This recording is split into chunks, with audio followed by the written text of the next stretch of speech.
So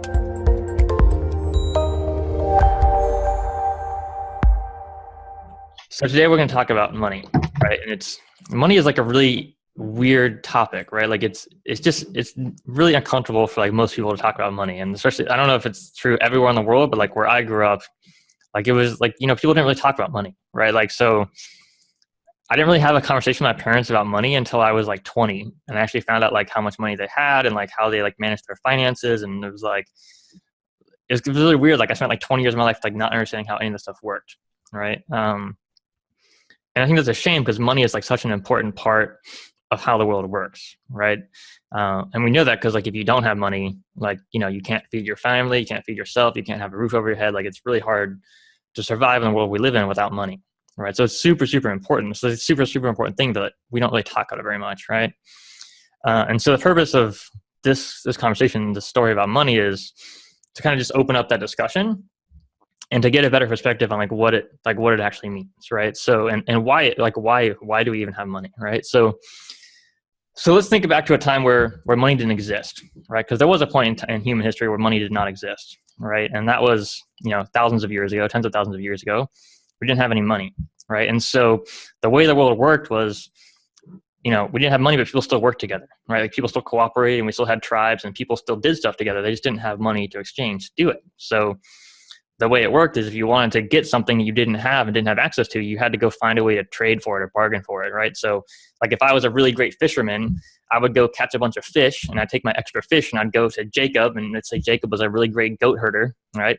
I imagine Jacob being a great goat herder. And I'd say, Jacob, I've got all this extra fish. And it's springtime and the salmon just ran up the stream. And I got a bunch of extra fish. So I'll give you a bunch of fish. And then in the wintertime, I want you to give me some goat because that'll help me tide over my family in the winter. Right. And that's really how most people probably thought, because, back then, like we live by the seasons, right? There's like spring, summer, fall, winter. Right. And like, if you don't have enough food in winter, you die and your family dies. Right. It's like game over. Right. And so your whole goal in life, aim in life, is just to survive and to take care of your family. And so you had to figure out how to do that. Right. And so naturally there would be these trades of like, I'll give you fish, you give me goat. But there's also different trades at different times. Right. So like we because in the natural world, right, it's weird today. Like you can go to the grocery store, you can get like broccoli any time of the year. But in the natural world, before all this great technology and stuff, broccoli only comes one time a year. Pumpkins only come one time a year. Fish only come different times a year. But right, most things come in seasons. So you had to learn to trade with people, not just like instantaneously, but like over time. So like I'll give you something now, you give me something 6 months later. And so you had to have a bunch of trust to do that, right? Because if I give you a bunch of fish, Jacob, and then winter comes and you don't give me any goat and my family starves and dies, and that's a big loss for us, right? So there's a massive amount of trust involved, right? And so money was developed around the time that agriculture was developed. And I think the reason is because once people had agriculture, they had this massive excess of food, right? Because all of a sudden you couldn't just you could just have so much food you didn't know what to do with it all. Right. And so you could start to kind of give it away to people and trade with it and bargain with it. And you had to count it. Right. And it's like one of the first professions was accounting. Right. And the first, right. So Mark and Farah, you guys do like really noble things. Like accounting is like the first like profession of like a city and a society, like a massive culture. Right. Because you had to figure out how to count the crops. How much grain do we have? How many people do we have to feed? How do we get how do we get the grain and the food to the people at the right time in the right place? Right. And so the smartest people in society were the scribes, these accountants who wrote down numbers and kept track of all that stuff and made sure that there was enough, right? And it had to be the smartest people, right? Because, if you had someone who wasn't so bright doing that and they messed up the numbers, and everyone starved, right? And then just game over for that society, that culture, right? So that's how money developed. It was a tool to count resources, to count grain, to count food, right? So that people could survive, right? It was developed so people could survive, and so we could have more food and feed more people and grow our cultures and grow society, right? And so you didn't have cities developed, and you didn't have massive cultures developed without money, without agriculture. So they kind of all came around the same time, within a couple thousand years of each other. So that's how money was developed, right? Is this tool, right? And so it allows us to exchange goods, right? Because then instead of just giving Jacob fish, I can just say, Jacob, I'll give you some money and you give me some goat in the winter. And it's like so much easier. And then I take my money and I can buy whatever I want with it, right? And so, and that's a lot easier because imagine if Jacob didn't want fish, right? Imagine Jacob's like, I want, deer antler. And I'm like, well, I don't have any deer antler. So I got to go find someone who has deer antler. And I hope they want fish because that's all I have to give them. And I'll give them fish and they'll give me antler. And then I'll give Jacob antler. And well, if that doesn't work, I got to find a fourth person to come in and make a 4-way trade. And, and back then you didn't have cars and automobiles and stuff. So, I might have to go 2 days journey to find someone who's got some deer horns. And then I'd have to go 3 days to Jacob. And then, right. So you spend all this time just traveling around making deals. And so money is just so much more efficient, right? Because I can just give you money and you give me what I need. And then you take that money and buy what you need. And it's just so much easier, right? It saves people so much time and effort. And what do humans do with all extra time and effort? Well, we find out how to do smarter ways to do stuff, right? So Jacob, he's got more time now. He doesn't have to travel to do all these deals. So he can spend more time, managing his goat herd and he can get a little bit bigger and provide a little bit more value to society and feed a little bit more people, right? And so that's how money works. And that's what money does is it allows us to feed more people, right? That's why it was designed. That's why it was created. That's its entire purpose, right? Right. And that's like really the purpose of like humanity, right? Is like how do I take care of myself and how do I take care of my family and how do we all have a good life? And money was a tool developed to do that. And so like imagine a world with no money, right? Like imagine our world today and just all of a sudden money disappeared. What would we do? All right. Like, and the answer is really simple. Like we would just find something else to trade, right? Like maybe we would use like Bitcoin or maybe we would use like Russian rubles instead of US dollars, or like we would do something like we would just figure out something, some system, right? To trade stuff because the world's so complicated today. Like you can't possibly go back to the system of like, I'll give you fish for goat, right? Because it doesn't work. Doesn't work on the scale that we do things at, right? And so if you look at how money changed society, like you could think about like what is like the greatest invention that humans have ever created? And you could think of like, penicillin because like it saves so many millions of lives, and like, malaria medication has saved so many lives. And, you can think of all these great things that humans have developed. But, I would say that money is one of the best inventions humans have ever developed, because without money, you don't have penicillin. You don't have malaria medications. You don't have the internet. You don't have big cities. You don't have big agriculture. Like you just don't have any of that stuff. Like it never would have come about without money, right? Because money came first. It was one of like the core building blocks of society and culture.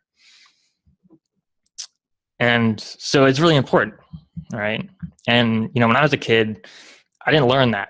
Money was a bad thing when I was a kid, right? I remember like I was 12, I was 13, and I was playing in the playground at school and like kind of waiting after school for a ride, and some like 16-year-old just got a new BMW, and he drove up to school with a new BMW, and these kids were saying, oh, look at that rich kid, and it was like just the way they said it was like with disgust and like hate and like despise of this kid because he had a really nice car and obviously he had a good bit of money, and so I kind of grew up with that attitude of like, oh, look at that stupid rich kid with the BMW. And the funny thing is though, like my dad had a BMW, so like when I turned 16, I was driving a BMW, right? But I still had this idea in the back of my mind that like, kids who drive BMWs are bad, right? And it was like totally subconscious, all right? It's this, and I think that's why it's really important to like think about like how were you raised and like what stories about money did you learn, right? Because I know for me personally, that caused like a lot of dissonance in my life because, I had these bad feelings towards, rich people who drove BMWs, but then here I was driving a BMW and like, I didn't have any control. Like I didn't make the purchasing decisions in my family. Right. It was what it was. Right. And I also didn't make that choice to believe those things. Right. It's just like, I was hanging out with these kids and they were my friends. And so I just kind of gathered on the beliefs that they had. Right. And who knows where they got them from, someone else. Right. And so I think it's really important to think about like, how do you feel about money and how do you feel about rich people and like, how do you feel about the world, right? And because it's really easy to get like a really bad perspective on it, right? Because you can look at the world, and I remember when I was a kid too, I would, watch TV and, every once in a while there'd be this ad for, sponsor a child in Africa, and there'd be pictures of these kids who were starving, and I mean, it just looked terrible. And it's like, 70 cents a day you could save a kid in Africa, feed their whole family. And I just remember thinking, like, how is that possible? Like, I live in this nice home and I have all this stuff, and like, I just can't imagine what it's like to not have any of that, right? But someone who has a lot of money and a lot of resources and can feed their family, it's not their fault that someone else doesn't, right? And you can look at the world today, and the thing with like the internet and TV and news is like you can see any story you want today. You can hear about murders and you can hear about horrible things that go on over the world. And you can hear about all of them. And you can spend all day just reading about new ones, right? There's bad things that happen. And that's because the world, bad things have always happened in the world, right? And so we have access to information we never had before. And so it's easy to get, the wrong kind of viewpoint on life. And what I mean by the wrong kind of viewpoint on life is the viewpoint that makes you unhappy, right? The viewpoint that makes you miserable, the viewpoint that keeps you stuck, that keeps you not adding value, that keeps you not growing, that keeps you not being strong and authentic and true to yourself, right? And the other thing is there's a lot of corruption in the world, right? Like, let's just be honest. Like, there's just a lot of corruption, right? You can look in politics, you can look in business, you can look all over the world, and you can see a lot of corruption, right? And we've talked about values before, and obviously, like, that's not our values here. Like, none of us, like, we don't want to like steal from people, and we don't want to lie, and we don't want to cheat, and we don't want to do bad things. We don't want to hurt people. Like, I'd like to have another $1 million, but do I want to earn $1 million by hurting people or stealing or lying or cheating? No, heck no, right? There's things that are more important than that, right? So the question is, like, how do we do better financially by making the world a better place? Right? How do we not play that game, right? And you can think about corruption as like kind of like mosquitoes, like in the natural world, right? Like, there's like mosquitoes and they suck your blood, right? But the problem is, like, if there's too many mosquitoes, then they kill like all the cows, say, right? And all the cows die because they don't have enough blood because all the mosquitoes ate them. And then all of a sudden the mosquito population dies, right? And the whole system dies and collapses, right? It's not sustainable. And that's kind of how it works with humans, right? If there's too many corrupt people in society, the whole system collapses and it's not sustainable because you stop trusting people, right? And so money is really about trust. Right, you can think about it as like a transferable form of trust, right? Because if I give money to Jacob and Jacob gives me goat, I'm basically saying Jacob's a guy you can trust because he gave me goat and he's a good guy and he's got great goat and you can trust him. And I'm giving this money as a sign that you can trust him. And so what does Jacob do with that? Well, he gives money to someone else that he trusts to give him something that will protect his family, provide for his family, right? So money is basically just a transferable form of trust.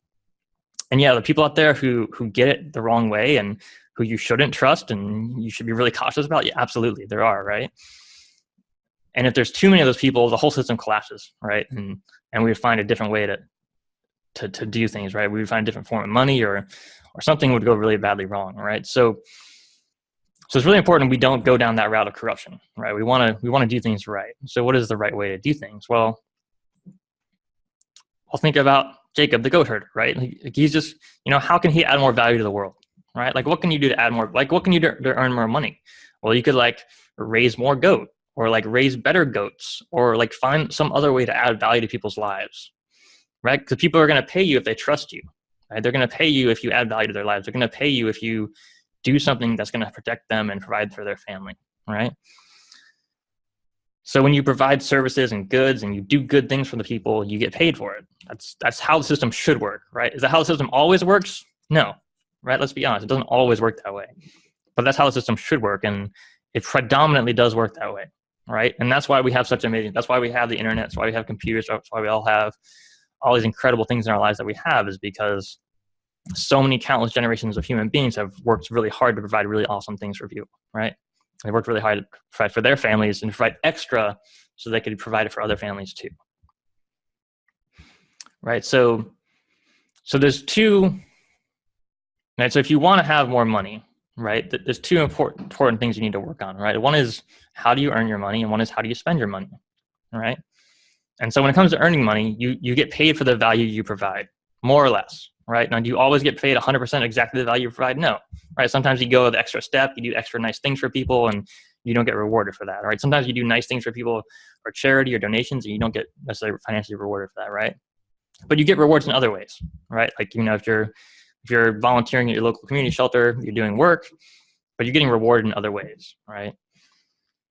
But generally speaking, the more value you provide, the more you're going to get paid, right? So the more value we provide to readers, the more books we're going to sell and the more money we're going to make, right?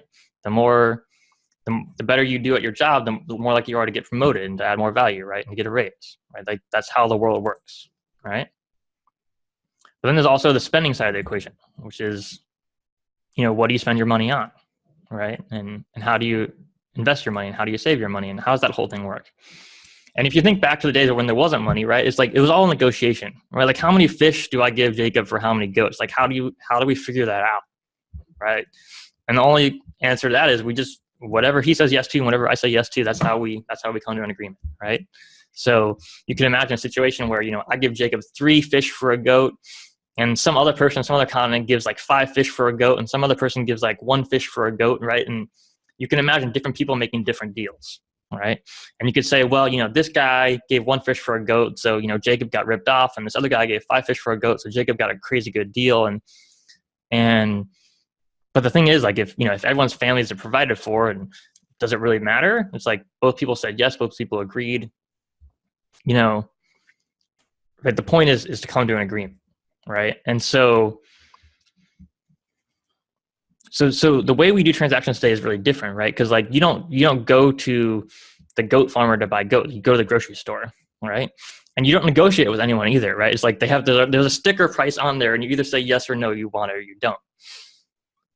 So it's a little bit of a different system today, and that changes things in a way I think is really interesting, right? Because like we take it for granted. Like we take it for granted that we don't have a choice in the way that we spend our money, right? Like we take it for granted that milk costs this much money, and either I want it or I don't, right? Like we don't spend a lot of time negotiating today. Like, you go to some cultures and some cities, and you can go to like a market, and like I love, like I've been in this market in Ecuador, and it's like you go to this market and everything is negotiable, right? It's like how much is this scarf? And they'll be like, well, it's this many, dollars. And I'll be like, well, what about this? And like, you go back and forth, and like that's just how the culture works. Like you do all this negotiation, right? And because we don't do much negotiation in our culture today, I find that like it's really easy to like get stuck in this trap of like, this is how much it costs, so that's my only choice is either yes or no. But it's rarely your only choice in life, right? With how you spend your money, right? So, I've been to some personal development events where they're said, they like you just assignments, like you go out and you're asked for discounts and stuff. So like you go to like Starbucks and you're like, can I get 10% off this coffee? Or like, can I get 10% off this thing? And like, you're just asking people for discounts. And most times people are gonna be like, what are you talking about? You're crazy. Like, we don't do that. Like, that's not how we do business. But every once in a while, like people get a discount, right? Like people get 20% off their coffee just because they asked for it, which is really interesting, right? So you can do a lot more of that than maybe you have been doing in your life before, right? You can negotiate things, maybe a lot more than you've been doing that before. And I think that's a really important skill to have, right? Because if you want to take care of your family financially, like you have to be really wise with how you spend your money. And there's other ways to negotiate. Like you can negotiate with yourself too, right? So you can be like, hey, I'm not going to buy that candy bar, or I'm not going to go out to eat so much, or I'm not going to buy these things I don't really need that aren't really important. And a lot of you we've talked about that. Like you notice yourself buying things that weren't really important. I've noticed myself doing that a lot too, right? Like I look back and I'm like, well, why did I spend money on that thing? That was stupid, right? So we should learn from those mistakes, right? Because our family's depending on us, right, to take care of them financially, right, to provide for them, to help them survive. So like, what is wealth, right? Like, so let's say you have a net worth of $1 million, or someone's got $1 billion or $10 billion or something like that, right? What does that mean, right? Well, you can think about the back of time before there was money. Like, let's say I was really good at fishing. Like, I was just the best fisherman in the whole region, right? And I just got so many fish, and I used my fish to trade, and so I had all this goat and all these cool things. And I had a nice home, and I had all this cool stuff because I was a really good fisherman. Well, all that wealth, all that stuff I've accumulated is a sign that I provided a lot of value to society. I fed a lot of other families, right? And that's basically what it means. Now, does it always mean that today? Yeah, no, right? Because there's some people, like we said, are corrupt, and maybe they did bad things, but I'm telling you, that's like a really small minority, right? Because if most of the people in the world were corrupt and earned their money in a bad way, the system would completely fall apart, because there'd be no one providing value for families. There'd be no one feeding families, right? So most people who earn their money do it in a good way, right? And most of the time, what that wealth means is it's a sign of how much value you've added to society. How many families have you fed, all right? So I think that's a good thing to strive for, right? And one of one person I learned from was Jim Rohn. He said, set a goal to become a millionaire. Set a goal to become a millionaire. He said, set that goal for what it will make of you to achieve it. Set it for what it will make of you to achieve it. So don't set the goal because you need $1 million or you want $1 million, right? Maybe that's an okay way to set a goal, right? But he's saying, set the goal for what it will make of you to achieve it. Like, who will you become in that process, right? To add that much value to the world, right? To help that many families, to provide that much value. Imagine who you'd have to become in that process, right? And so one of my goals is to create like the #1 book publishing company in the world. And like, what does that mean? And like, that's outrageous. And like, who cares? And right, like, it's a little bit crazy, right? But I'm not setting the goal because I have a big ego of like, oh, I need to be like that really important person who like did this really amazing thing. Like, it's not about that. It's like not about me, right? It's like, who could I become in that process, right? Like, how much value could we add to the world? Like, how great could we make things? How many awesome books could we publish? How many people could we help? How many people could we entertain? How many lives could we change, right? That's what it's about. And like, who would I become in that process, right? Because I know, like, from who I am today and where I am now, like if I was able to achieve that, I'd have to become smarter and stronger and wiser and more giving and more caring and more passionate, right? And it would make me a better person. And I think that's a great reason to set financial goals, but it's also a great reason to set any goal, right? Like find a goal in your life that will make something of you to achieve it, right? Well, you'll become a better person for going down that road. And if you do, like if you add a massive amount of value to society, you will have some wealth, right?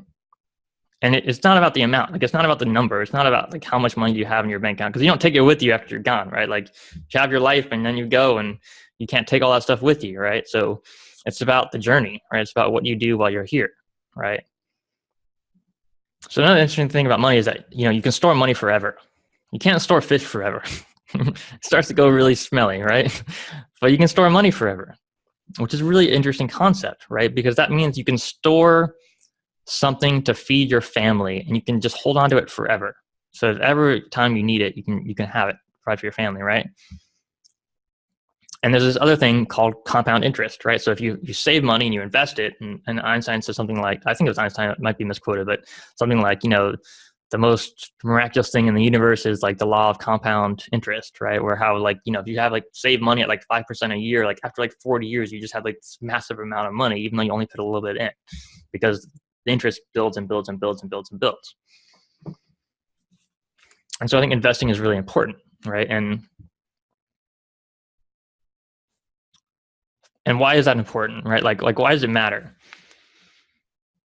Well, again, I think it matters because it's like, it's a way to provide for your family, right? It's a way to provide value to society. And, if at the end of your life you decide, hey, I got this extra money I saved up, like there's no harm in that, right? Like you can donate to a charity you care about. Like you can leave a legacy. Like you could buy books for kids. Like you could start a school in Africa. Like you can do all kinds of cool stuff with money, if you have extra money, right? And I always thought that was cool. Like ever since I was a kid, I was like, I don't need that much money to survive. But like if I had extra money, like I would go do some cool stuff. Like I would build a school, or like I would, buy up some land and like rehabilitate the environment, and like, maybe create like a natural habitat for like wildlife to live that had been destroyed before. Like I would do something good for the world, right? And I think that's a great goal too. Like, to have a goal like that, to have a goal where, not only are you saving money to provide for your family, but you're saving money to provide for other people, for future generations. I think that's a really cool goal. I like that idea. So I want to share a few financial tips I've learned over the years that I think will help you guys. And you probably know some of this stuff already, and I know some of the stuff already, but it's always good to kind of talk about it again, and be reminded about it again, right? So even if you already know it. So one of the crucial things is that you always need to spend less money than you earn, right? You always have to spend less money than you earn, because if you spend more money than you earn over a long enough period of time, really bad things are going to happen to you, right? That's just how it works. That's how the world works, right? And again, if you think about like why we have money and all the stuff we talked about already, it's like, what does it mean to spend more money than you earn, right? It kind of means that you've taken more value from other people's families than you've added, right? And only in a financial sense. I'm not saying like in the sense of like being a good human being, right? It's not about that. But just from a financial sense, from like the marketplace standpoint, what it means is like I have not caught enough fish, and I've relied too much upon Jacob and other people like Jacob to provide for my family. That's basically what it means, right? And so it's a bad place to be, because your family's going to suffer and you're going to suffer if you're in a bad financial situation, right? But it's also a bad place to be just from like an ethical kind of moralistic kind of standpoint of like, hey, like I want to add value to society. Like I don't want to be someone who's like just takes from other people and doesn't give back. Like I don't want to live my life that way. Like I want to give more than I take. That's how I want to live my life, right? And I think that's a good goal. It's a good goal to have, right? So always spend less than you earn. Another tip is try to save at least 10% of everything you earn, right? Like aim for that 10%. Like save a piece of everything that you earn and put that in the bank. And one of the best things I ever heard about saving and investing money is like, look, the worst thing in the world that happens if you save money and you save it and put it in a good place, like you don't just invest it in something crazy or speculative or risky. The worst thing that happens if you save money is you have money to spend, right? So if you save like $100 a month, the worst thing that can happen is you have an extra $100 a month to spend, right? Like there's no downside to saving money. Like it's not going to hurt you, right? Now you might have to make some sacrifices, right? And we've all talked about sacrifices before and how important that is, and I think it's really important to make some of that sacrifice, right? But there's no downside to it. There's no risk to it. So see if you can save 10% of your money. I think it's a really great goal, and if you do that over time and you invest it wisely, stuff that's not crazy risky, like maybe don't put it all in Bitcoin, right? Don't put it all in something crazy where you're going to lose a lot of money or where you could lose all your money. That's another interesting thing about finances and investing is that if you lose everything, you have nothing left, right? So if you put your money in something where you have a chance of losing everything, you have a chance of starting over again from zero. It's like a really counterproductive way of investing. Like if you invest your money in something really risky, maybe you get really lucky and you make a lot of money. But if you do that over and over again enough, and you have a risk of losing everything, then you lose everything and you're out of the game, right? So that's not how people build wealth, right? There's this kind of myth that the way you get rich is you put all your money in one thing and you get really lucky and you get rich. But like, if you do that enough, you're just going to go broke, right? So you want to put your money in stuff that's safe investments. Like the most important thing is to protect your money, right? You're protecting your family. Another thing is avoiding bad debt, right? So sometimes debt is good, right? So like, if you're buying a house and, you're reasonably sure that the house is not going to lose a dramatic amount of value and, you're reasonably sure you're going to live there for a long period of time, maybe that's a really good investment for you, right? But, if you go into debt to buy like a boat and you don't need that boat, right? Like that's a really bad idea. Sometimes people go into debt to buy cars. Like I've seen people who, they earn like $30,000 a year and they buy like a $60,000 sports car.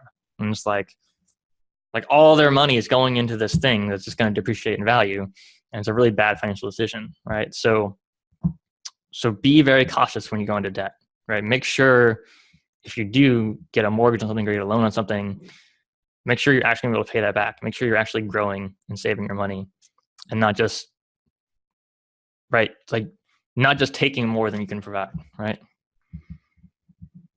All right, so those are some basic financial tips, and I hope that's helpful for you guys. I hope this conversation has been helpful for you too. So with that, I want to go to a quick writing exercise and then hear from you.